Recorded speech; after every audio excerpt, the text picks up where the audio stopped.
The Galactic Council chamber buzzed with barely contained amusement as Ambassador Elena Vasquez approached the speaking podium. Behind her, the holographic display showed Earth, a small blue marble spinning quietly in what most species considered a backwater sector of the galaxy. The assembled delegates, representing 47 different civilizations, had already heard from the Zephyrians about their plasma weaponry, the Crystalline Collective about their World Shaper technology, and the Insectoid Hive about their billion-ship swarms. Now it was humanity's turn to present their military capabilities for council evaluation.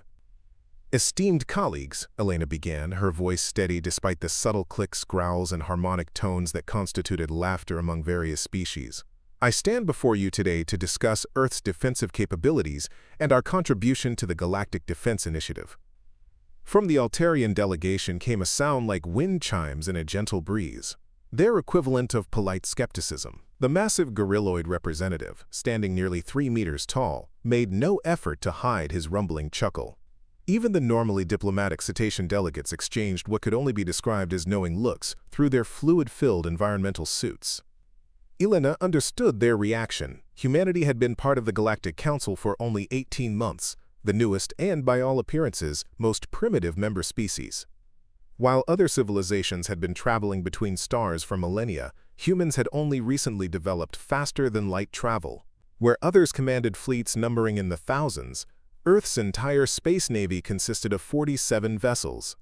Their technology was crude by galactic standards, their population was small, and their territorial claims extended to barely a dozen star systems.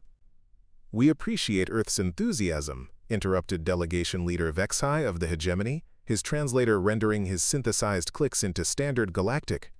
"However, given the current crisis with the Devourer fleet approaching from the galactic rim, perhaps it would be more practical for your species to focus on evacuation protocols rather than military contributions." The chamber filled with sounds of agreement from multiple species. Elena had expected this response.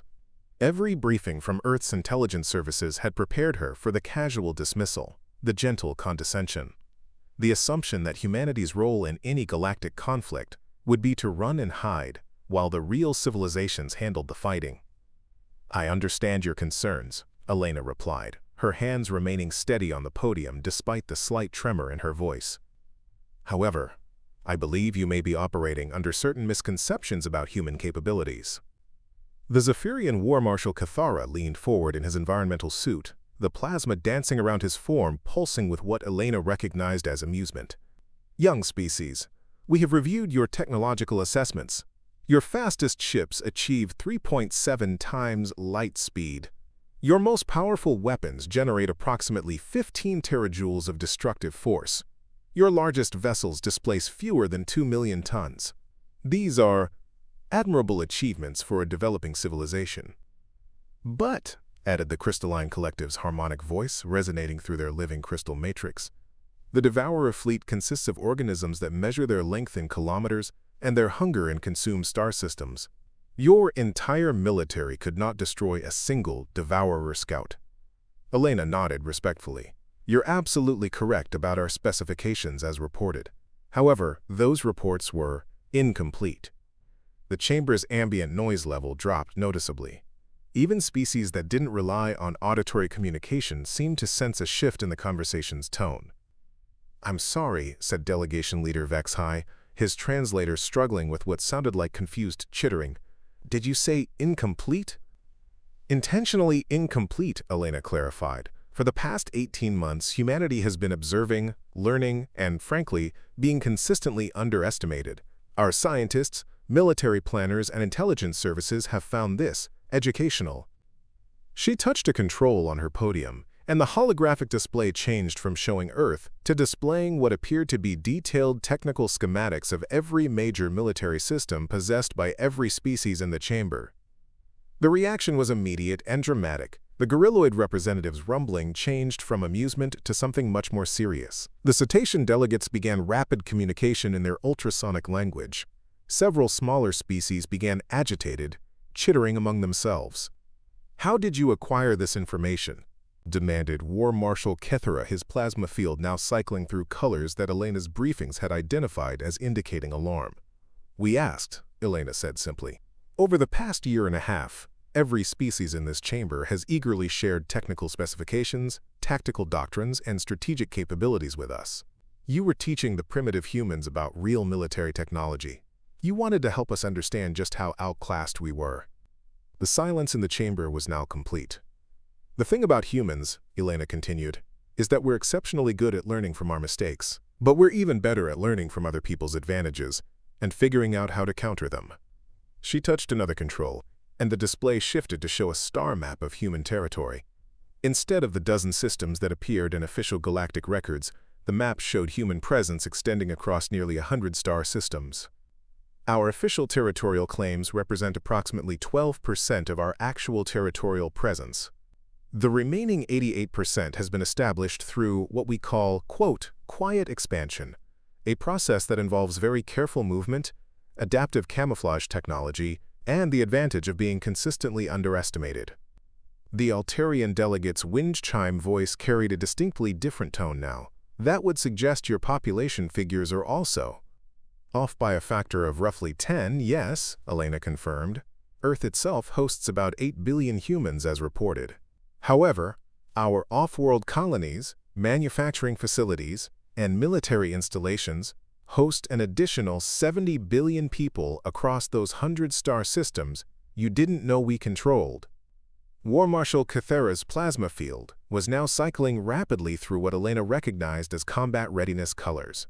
Your ship counts? Your technological capabilities? Elena smiled for the first time since taking the podium. Our active fleet consists of approximately 4,000 vessels, not 47. The 47 ships you've seen represent what we call our quote-quote-quote diplomatic flotilla, ships specifically designed to appear primitive while gathering intelligence on every military system they encounter. The chamber erupted in a cacophony of sounds as different species began demanding explanations, expressing outrage, or calculating the implications of Elena's revelations. But your technological assessments, insisted the crystalline collective's harmonic voice, now carrying overtones of something that might have been concern. Our analysis of your weapon systems, your propulsion technology, your defensive capabilities. All accurate, for the systems you were shown, Elena agreed. However, those systems were what we might call demonstration models. We found it remarkably useful to let people see exactly what they expect to see. She activated another display showing comparative technological specifications. The numbers that appeared made several delegates lean forward in obvious disbelief. Our actual fastest ships achieve 47.3 times light speed, not 3.7. Our most powerful shipboard weapons generate approximately 800 terajoules of destructive force, not 15. Our largest vessels displace nearly 50 million tons, not 2 million.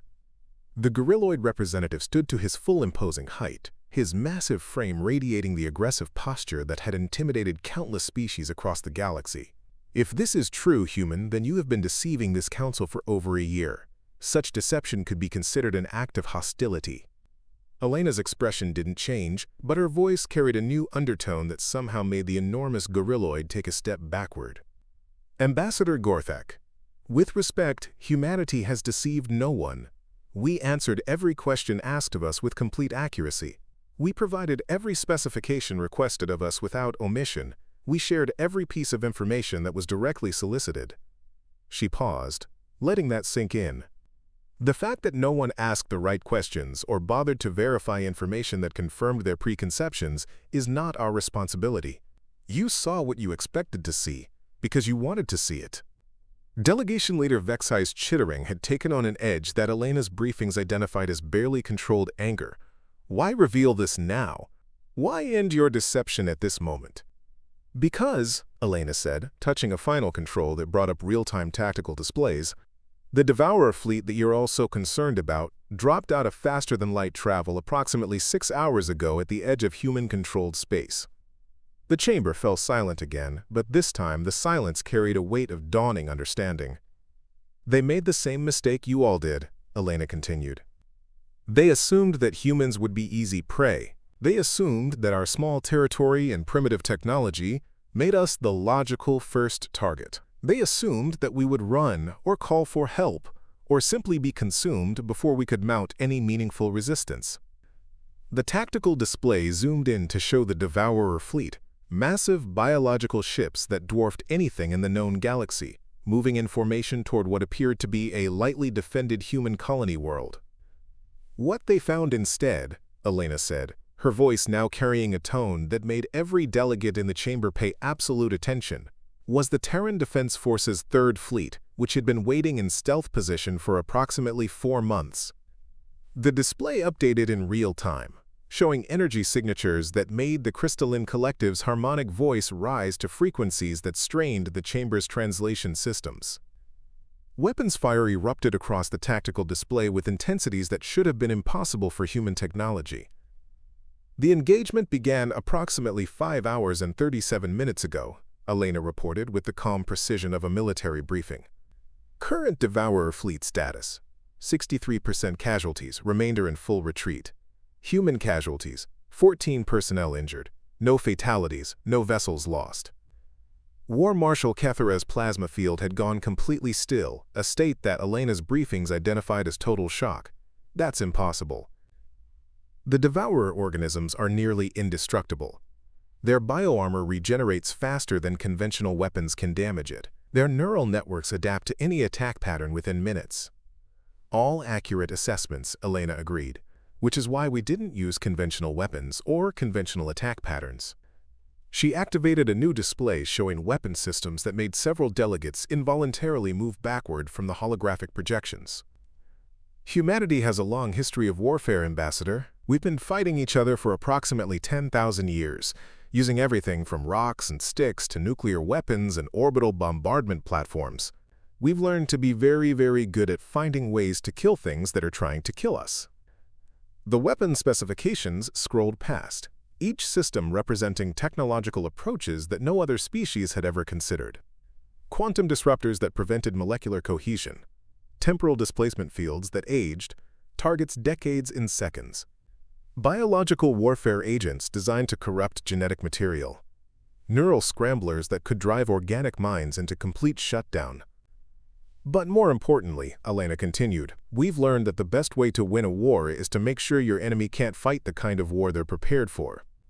The tactical display showed the aftermath of the engagement. Where the Devourer fleet had expected to find easy prey, they had instead encountered opponents who fought with weapons they couldn't adapt to, tactics they couldn't predict, and a level of coordination they couldn't counter.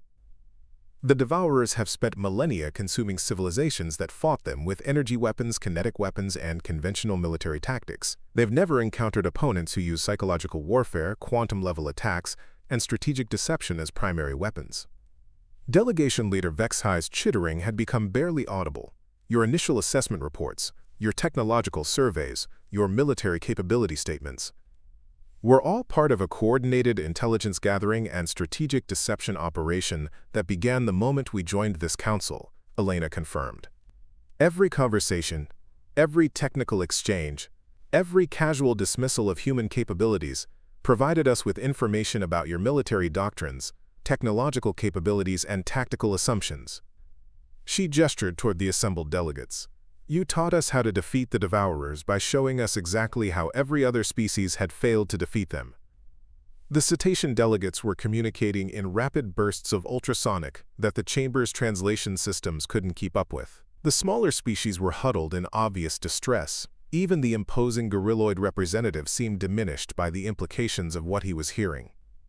The Devourers expected to find a young, weak, primitive species that would either flee or die quickly, Elena continued.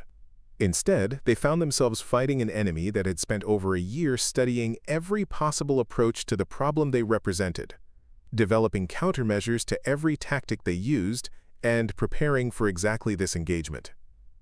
War Marshal Cathara finally found his voice again. The weapons you used, some of those technologies are prohibited by galactic warfare conventions. Biological agents, temporal manipulation, quantum-level attacks, these are considered too dangerous for civilized warfare. Elena's expression grew cold in a way that made several delegates step backward instinctively. Ambassador Cathara, the Devourers have consumed 47 civilizations over the past millennium. They've committed genocide on a galactic scale. They don't honor warfare conventions, prisoner rights, or civilian protections. She paused, letting the moral weight of that statement settle over the chamber. Humanity has a saying, when someone shows you who they are, believe them. The Devourers showed us exactly who they are. We chose to believe them, and respond accordingly. The tactical display updated again, showing long-range sensors tracking the retreating remnants of the Devourer fleet. Their formation was broken, their numbers reduced, and their retreat trajectory suggested they were fleeing not just the immediate engagement, but the entire galactic sector.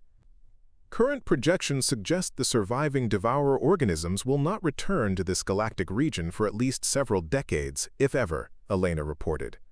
Their biological memory systems will retain information about the engagement, and their species-level decision-making processes appear to have classified this region as too dangerous to approach.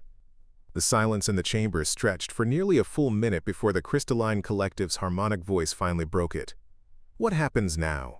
What are humanity's intentions regarding galactic governance and military leadership? Elena touched her podium controls again, and the displays returned to showing the familiar image of Earth, small, blue, and peaceful. Humanity's intentions remain exactly what they were when we joined this council 18 months ago. We want to contribute to galactic peace, prosperity, and security.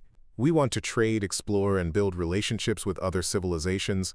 We want to be good neighbors and reliable allies. She looked around the chamber, making eye contact with delegates from every major species. The only thing that's changed is that no one should ever again mistake our desire for peace as evidence of weakness, or our preference for cooperation as proof of incapability. Delegation leader Vexai's chittering had become barely audible, and if other species, if other situations require, if there are other threats, then humanity will respond, as humanity has always responded to existential threats, Elena said simply. We will study the problem, develop solutions, and implement those solutions with whatever level of force is necessary to protect ourselves and our allies. She gathered her materials from the podium, preparing to leave the chamber. The Devourer fleet crisis is resolved. Earth's military forces will remain on standby to assist with any remaining cleanup operations or refugee assistance that may be required. Our diplomatic and trade relationships with all Council species remain exactly as they were this morning. As she turned to leave, War Marshal Catheta called out, Ambassador Vasquez, one final question. Why reveal your true capabilities now? You could have maintained your deception indefinitely. Elena paused at the chamber entrance and looked back at the assembled delegates, beings who had spent the morning laughing at humanity's apparent weakness and who were now grappling with the realization that they had fundamentally misunderstood the nature of the species they had been dismissing. Because, she said, the time for being underestimated is over. The galaxy is about to become a much more interesting place, and everyone should know exactly who they're dealing with. As the chamber doors closed behind her, Elena could hear the explosion of voices, sounds, and harmonic frequencies, as 47 different species began the difficult process of recalculating everything they thought they knew about humanity, warfare, and the balance of power in their galaxy. In the hallway outside, Elena activated her personal communicator and spoke quietly into the device. Control, this is Ambassador Vasquez. Package delivered. Full disclosure complete. How did our audience react? The voice that responded carried a slight smile. Exactly as predicted, Ambassador. Shock, disbelief, recalculation, and a healthy dose of newfound respect. Mission accomplished.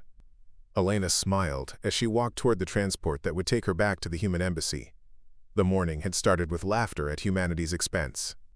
It was ending with a galaxy that would never make the mistake of underestimating humans again. Behind her, the Galactic Council chamber buzzed with urgent conversations as species that had considered themselves the dominant military powers in the galaxy began the sobering process of reassessing their assumptions about warfare, strategy, and the small blue planet whose inhabitants had just rewritten the rules of galactic conflict. The laughter had stopped. The real conversation was just beginning. 3 hours after Elena's departure from the Galactic Council chamber, emergency sessions were convening across 47 different homeworlds. The immediate aftermath of humanity's revelation had sent shockwaves through established power structures that had remained stable for millennia. On the crystalline world of Harmonious Prime, the collective's governing resonance chambers were filled with discordant frequencies, as thousands of individual crystal minds struggled to process the implications.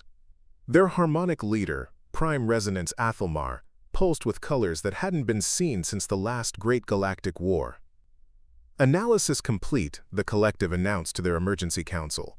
Human strategic deception spans minimum 18 months, possibly longer. Technological advancement rate exceeds all known parameters. Military doctrine incorporates elements from 47 distinct civilizations, synthesized into approaches no single species has ever attempted. The pause that followed carried undertones of something the crystalline collective rarely experienced: uncertainty. Recommendation: immediate reassessment of all diplomatic, trade, and military agreements with human territories. Secondary recommendation: investigation into human presence in sectors previously assumed uninhabited. Meanwhile, in the underwater cities of Cetaceus, the whale-like beings who had dominated galactic commerce for 3,000 years were holding their own crisis consultations.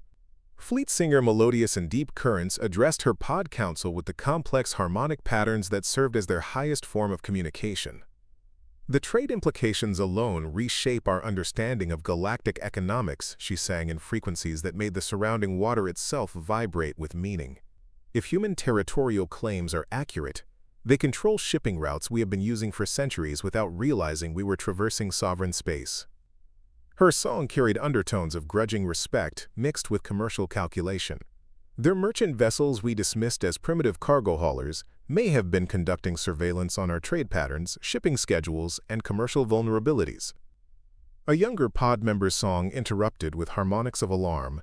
Fleet singer, if they have been watching our commercial operations with the same precision they applied to our military capabilities, then they know more about cetacean trade secrets than most of our own pod leaders, Melodious in Deep Currents concluded grimly. And they have had 18 months to position themselves to either compete with or dominate markets we considered exclusively ours.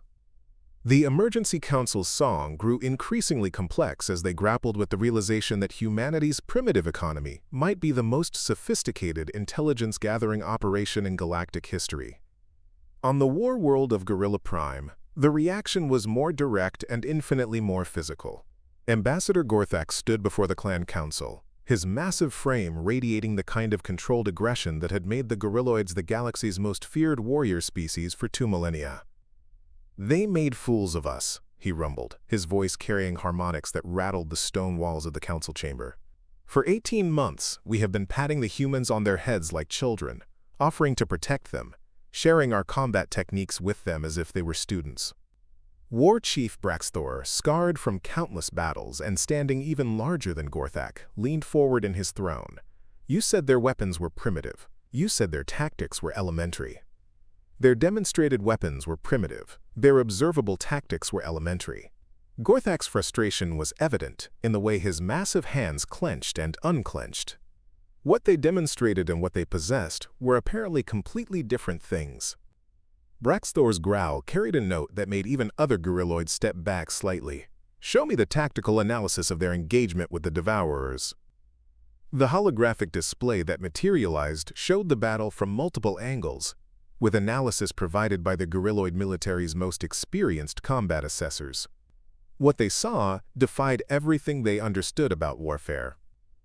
"They used biological weapons that we have never seen," reported combat analyst Velkan, her usually steady voice carrying a tremor of disbelief.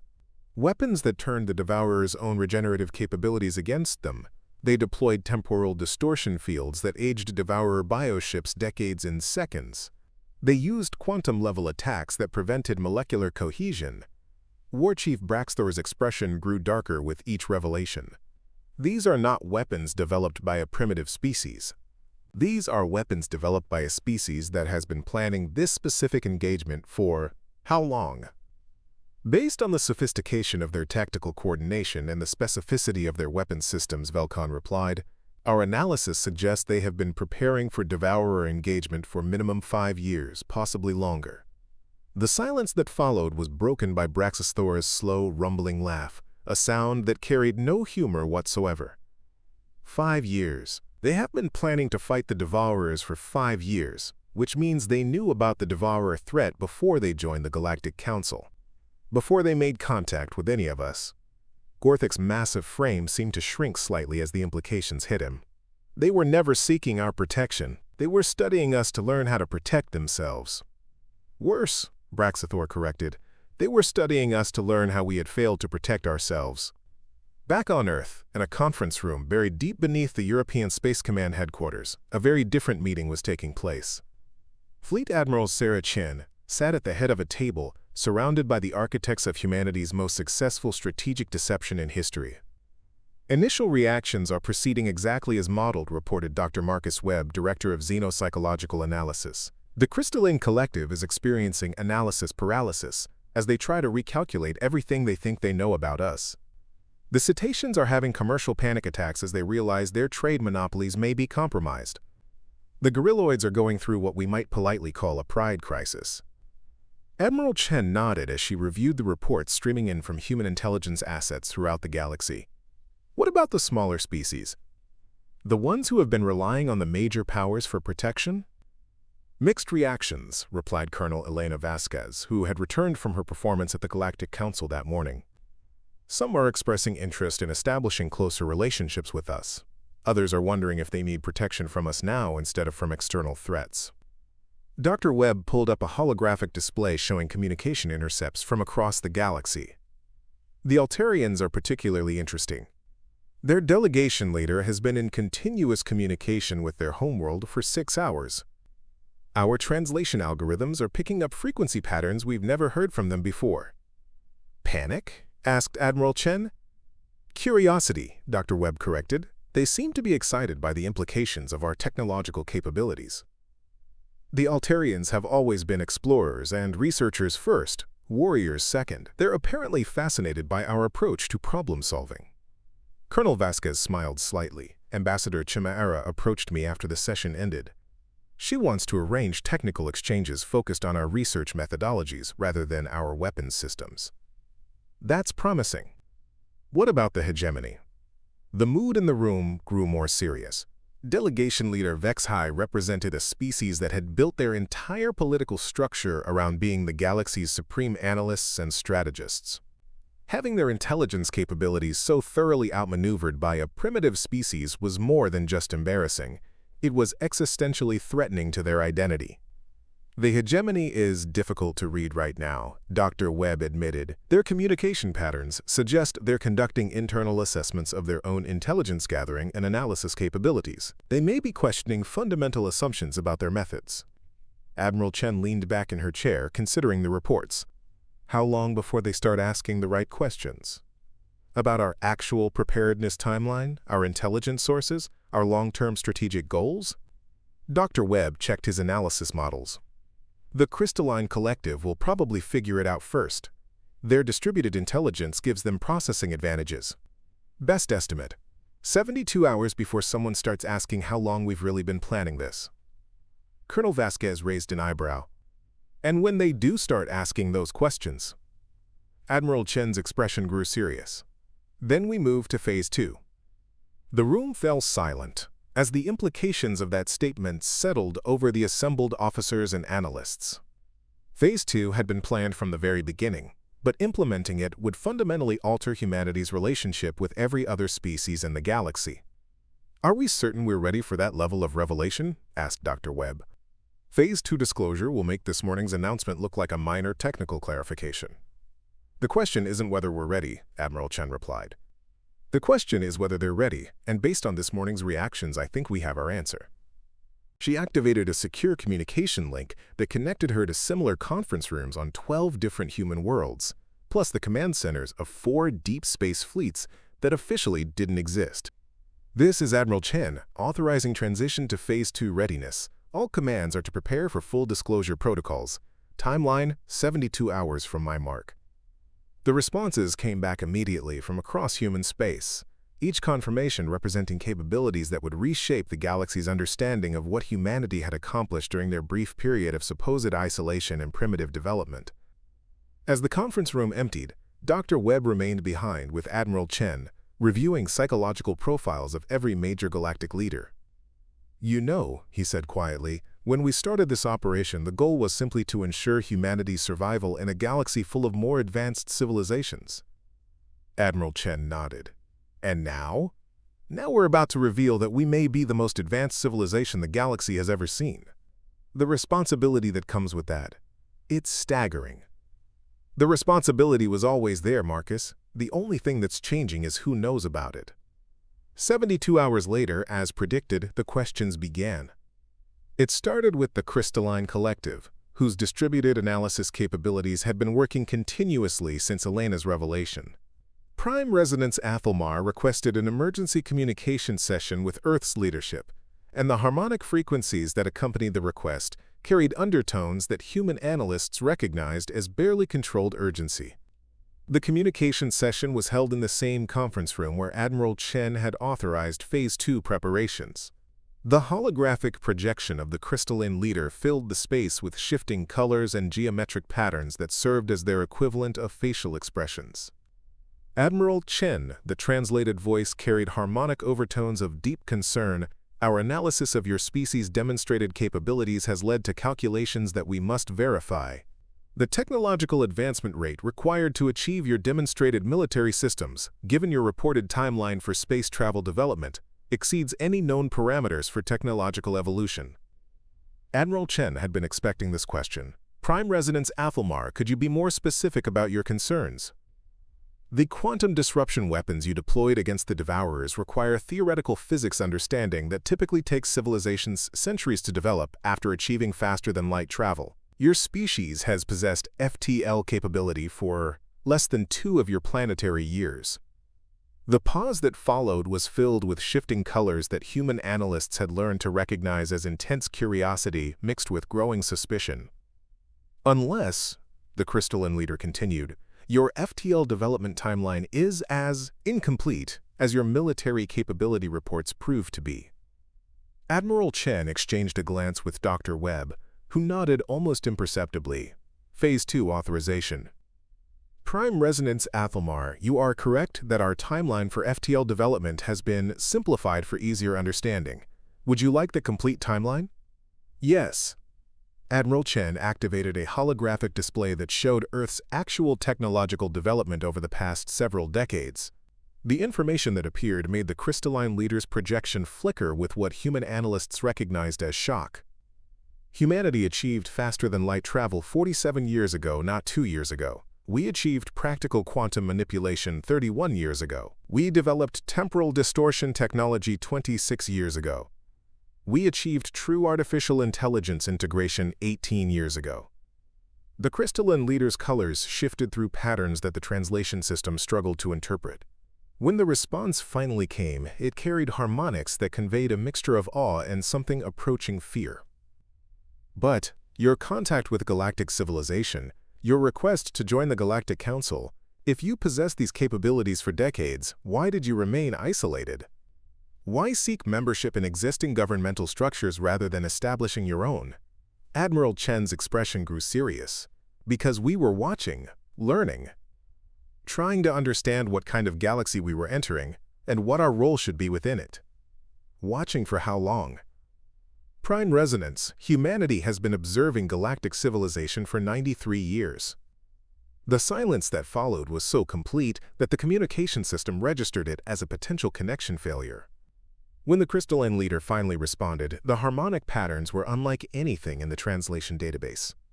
93 years. You have been watching us for nearly a century. Observing, studying, learning.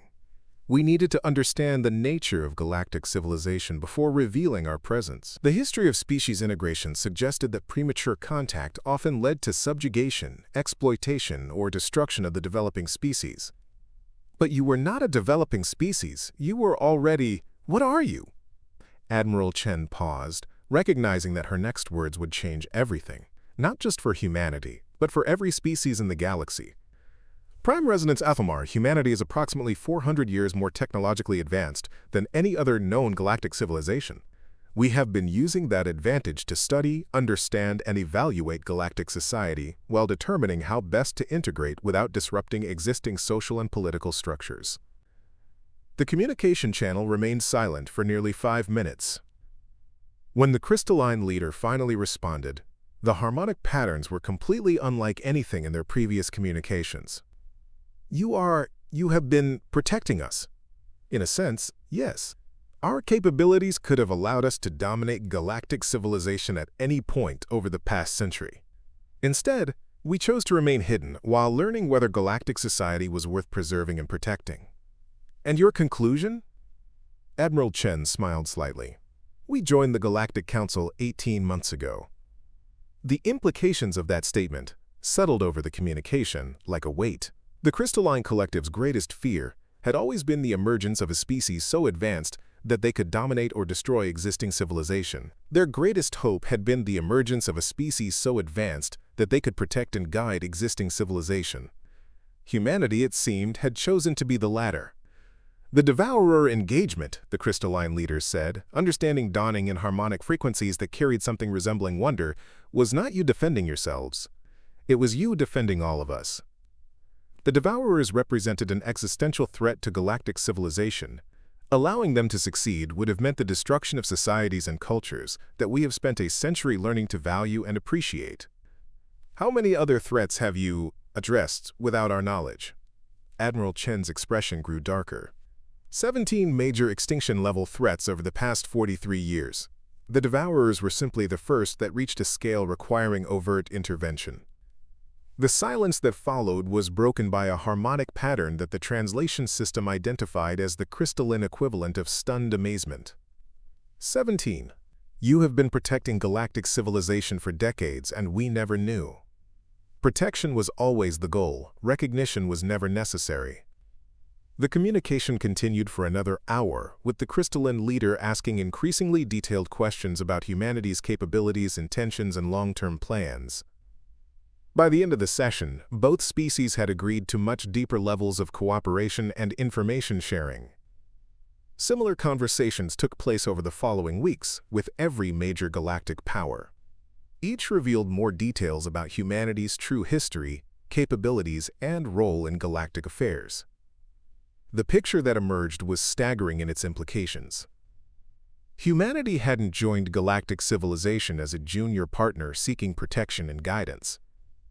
They had joined as the galaxy's secret guardians, finally revealing themselves after a century of silent protection. The laughter that had greeted Ambassador Elena's first presentation to the Galactic Council had been replaced by something approaching reverence. The species that had been dismissed as primitive and weak were revealed to be the most advanced and powerful civilization the galaxy had ever known. And they had chosen to use that power not to conquer or dominate, but to protect and preserve the diversity and richness of galactic society. The moment humans unveiled their true military power, no one laughed again. Instead, they began to understand that they had been laughing at their own protectors. 6 months after the revelations began, the Galactic Council chamber looked remarkably different. The same delegates occupied the same seats, but the entire dynamic of galactic politics had fundamentally shifted. Where one species had jockeyed for position based on military strength, territorial holdings, or economic influence, they now found themselves part of a larger conversation about cooperative development and mutual protection. Ambassador Elena Vasquez had been appointed as humanity's permanent representative to what was now being called the Enhanced Galactic Council. The word enhanced was diplomatic terminology for acknowledging that one member species possessed capabilities that rendered traditional power structures obsolete. The agenda for today's session, Elena announced to the assembled delegates, includes updates on the Vorthan refugee relocation, the establishment of the Joint Research Initiative on Dimensional Stability, and the preliminary findings from our investigation into the Sigma Draconis anomaly. Each item on the agenda represented the kind of galactic cooperation that had been impossible under the old system. The Vorthan refugee crisis, which had been considered unsolvable due to the scale of planetary evacuation required, had been resolved within weeks once humanity deployed their concealed transport capabilities. The dimensional stability research combined human theoretical physics with crystalline computational power and cetacean intuitive analysis. The Sigma Draconis investigation was examining what appeared to be evidence of another extinct civilization that had reached technological advancements similar to current-day humanity. War Marshal Cathara raised his plasma-wreathed hand. Ambassador Vasquez, our intelligence services have compiled the preliminary report you requested on historical anomalies that may represent humanity's previous interventions. Elena nodded. Please proceed, War Marshal. The chamber's displays activated, showing a timeline spanning the past century with dozens of incidents that had previously been attributed to natural phenomena, equipment failures, or unexplained cosmic events. The Grillex plague that threatened to wipe out the Altarian colonies 37 years ago, Kythera began, ended abruptly when a previously unknown bacteriophage appeared simultaneously on all infected worlds. Probability analysis suggests natural occurrence, less than 1 in 10 billion. The great asteroid of 41 years ago, projected to impact the cetacean homeworld, mysteriously changed trajectory in a manner that violated known gravitational mechanics. Subsequent analysis found evidence of quantum-level intervention consistent with humanity's demonstrated capabilities. The list continued for nearly an hour. Plagues that ended suddenly. Natural disasters that were mysteriously averted. Aggressive species that inexplicably became peaceful after key leadership disappeared during routine space travel. Economic collapses that were prevented by the timely appearance of previously unknown beneficial trade opportunities. Pattern analysis, the War Marshal concluded, suggests that galactic civilization has been under active protection for approximately 93 years, with intervention frequency increasing during periods of heightened existential risk. Ambassador Gorthik of the Gorilloids rumbled his massive throat before speaking. The implications are humbling. My people have prided themselves on being the galaxy's protectors for 2 millennia. To learn that we have been protected rather than protecting. Your people have been protecting galactic civilization, Elena interrupted gently. The fact that humanity occasionally addressed threats beyond conventional military capabilities doesn't diminish the importance of the Gorilloid defense forces, cetacean trade protection, or crystalline early warning systems. She activated a new display showing current military deployments across the galaxy. Humanity has revealed our capabilities not to replace existing defense structures, but to integrate with them more effectively.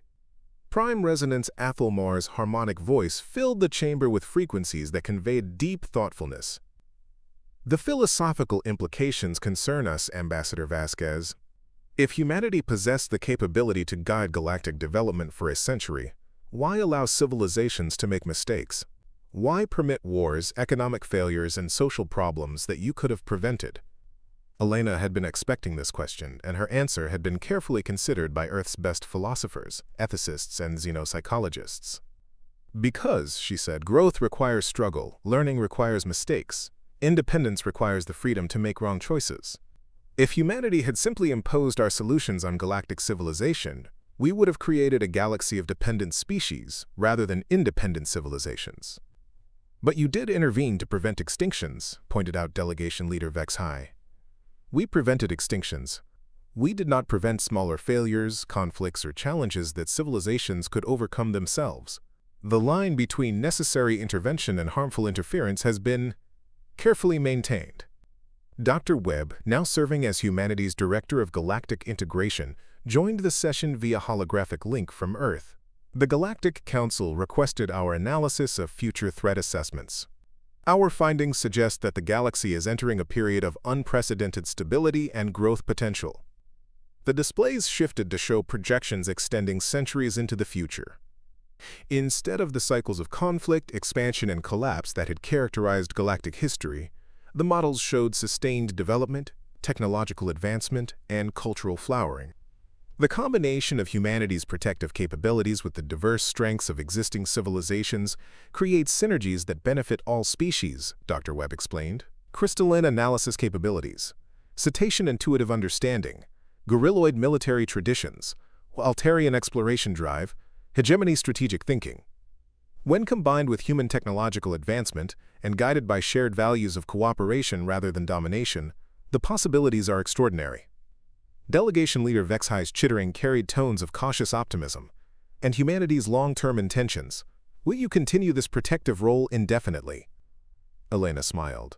Our intention is to work ourselves out of a job. The ultimate goal is a galactic civilization capable of protecting and advancing itself without needing humanity's intervention. How long do your projections suggest that might take? Asked Ambassador Gorthak. Conservative estimates suggest 200 to 300 years before galactic technological advancement reaches levels where human intervention becomes unnecessary. Optimistic projections suggest it could happen in as little as 150 years. The chamber fell silent as delegates processed the implications. Humanity was offering not just protection, but a pathway to independence and advancement that would eventually eliminate the need for protection. Fleet singer Melodious in Deep Currents sang a complex harmonic pattern that the translation system rendered as profound gratitude mixed with determination. Then our task is clear. We must learn, grow, and advance as quickly as possible, not to match humanity's current capabilities, but to become worthy partners in galactic stewardship. Over the following hour, the Enhanced Galactic Council approved a series of initiatives that would have been impossible under the previous system. Joint research projects combining the best capabilities of all species. Cultural exchange programs designed to share not just technology but wisdom and perspectives. Economic development initiatives that prioritize sustainable growth over maximum extraction. Military cooperation protocols that emphasized prevention over reaction. As the session concluded, Elena found herself reflecting on how dramatically everything had changed since that first presentation 6 months earlier. The laughter that had greeted humanity's apparent weakness had been replaced by respect, cooperation, and shared purpose. Walking through the station corridors after the session, she was joined by Prime Resonance Athelmar, whose crystal form pulsed with colors that conveyed deep contentment. Ambassador Vasquez, the crystalline leader, said, "Our people have a saying that translates roughly as, 'True strength is knowing when not to use it.' We are beginning to understand that humanity has been demonstrating true strength for a century." Elena nodded. "And we're beginning to understand that the greatest strength comes from helping others become strong themselves." As they reached the transport bay where Elena would return to the human embassy, Prime Resonance Athelmar posed one final question. "Do you think they'll ever forgive us for underestimating them so completely?" Elena laughed. The first genuinely carefree laughter that had been heard in the Galactic Council chambers in recent memory. "Prime Resonance, I think they already have. After all, forgiveness is what families do." 3 years later, Ambassador Elena Vasquez stood once again before the Galactic Council, but this time the chamber was filled not with dismissive laughter, but with anticipatory silence. She was presenting the annual report on galactic development progress, and the numbers told a story of unprecedented growth, cooperation, and advancement. Technological development across all member species has accelerated by an average of 400%, she reported. Interspecies conflicts have decreased to historic lows. Economic inequality between species has been reduced by 60%. Most significantly, joint research initiatives have produced breakthroughs that no single species could have achieved alone. The displays showed collaborative achievements that would have seemed impossible during the old system. Crystalline human quantum computers that could model entire galactic ecosystems. Cetacean Altarian exploration vessels that could traverse previously impossible distances. Gorilloid hegemony defense systems that protected entire sectors from natural disasters. But perhaps most importantly, Elena continued, we have seen the emergence of a truly galactic civilization, not one dominated by any single species, but one that celebrates and leverages the unique strengths of all its members. As she concluded her presentation, the chamber erupted not in laughter but in a symphony of appreciation that transcended species boundaries. The sounds, frequencies, and harmonic patterns combined into something beautiful and unprecedented, the voice of a galaxy that had learned to sing together. Later that evening, in her private quarters aboard the human embassy station, Elena composed a message to Admiral Chen back on Earth. "Mission accomplished," she wrote. "The galaxy that once laughed at human weakness now understands human strength. More importantly, they understand that true strength means helping others become strong. The protectors have become partners, and the galaxy is stronger for it." She paused, looking out at the stars that no longer seemed foreign and distant, but felt like home to hundreds of species working together toward a future none of them could have imagined alone. "Phase 3 can begin whenever you're ready," she added. "The galaxy is finally ready to learn about the real scope of human capabilities and what we've discovered beyond the galactic rim." Elena smiled as she sent the message, knowing that humanity's greatest revelations were still to come. But for now, it was enough that no one in the galaxy would ever again mistake humanity's desire for peace as evidence of weakness, or their commitment to cooperation as proof of limitation. The moment humans had unveiled their true military power, the laughter had stopped forever. In its place had grown something far more valuable: respect, partnership, and the beginning of a galactic civilization that would eventually become strong enough to protect itself. And perhaps, someday strong enough to join humanity in protecting others who would need the same patient guidance that the galaxy had received during its own journey from conflict to cooperation. The stars themselves seemed to sparkle with the promise of that future, and Ambassador Elena Vasquez fell asleep to the gentle hum of a space station that housed dozens of species working together toward goals that would have been impossible when she first stood before the Galactic Council and heard the laughter that would never come again. The end